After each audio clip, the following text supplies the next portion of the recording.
Nasa ilalim na po ng Office of the President ang Philippine Reclamation Authority na siyang may kapangyarihang aprubahan ang mga reclamation project sa bansa.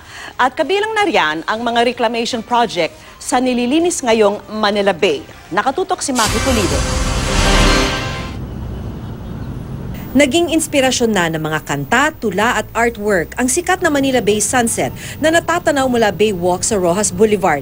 Pero kung matuloy ang isa sa 25 na pending na reclamation project, sa bahaging ito mismo tatambakan ng karagatan na may lawak na 318 hectares.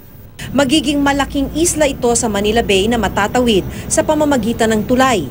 Nagkasundo na ang Manila City Hall at Waterfront Manila Premier Development Corporation ni William Gatchalian sa reclamation project.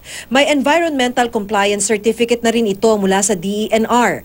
Pero sabi ng Philippine Reclamation Authority o PRA, hanggat walang DENR area clearance at NEDA approval, hindi mabibigyan ng notice to proceed. The sunset will still be there but can be viewed from a different vantage point. Makikita sa mapang ito kung saan balak magtambak mula Navotas hanggang Cavite. Halos 10,000 ektarya ng karagatan ang matatambakan kung ito'y matuloy. 3 ang malapit-lapit ng bigyan ng notice to proceed. Ang 650-hectare reclamation project ng Navotas City, 148 hectares ng Manila City at ang 360-hectare project ng Pasay at SM Prime Holdings. Kinakalkula ho namin na sa income pa lang ng real property taxes, doon pa lang po sa lupa na gagawin, madadagdagan ng lungsod ng Maynila ng 14 billion pesos. Ang DENR naman, alam man ang posibleng negatibong epekto sa kalikasan ng reclamation, hindi naman matibay ang pagkontra rito. If you will talk about Manila Bay rehabilitation, of course hindi siya maganda.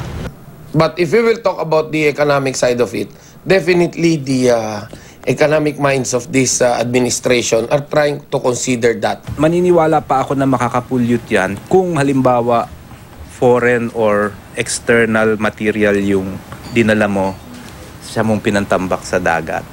Pero dito sa Manila Bay, lahat yan buhangin na nanggaling din sa Manila Bay ang ginamit. Ngayong araw, inilabas naman ang Executive Order No. 74. Sa pamamagitan nito, sasailalim na sa Office of the President ang PRA. Mula sa NEDA, ibinabalik din sa PRA ang kapangyarihang mag-aproba sa mga reclamation project. Siguro, he feels na mas maganda pag under the Office of the President. Kasi pag under the Office of the President, mabilis ang takbo ng lahat ng ahensya ng gobyerno. Maki Pulido, Nakatutok, 24 Oras.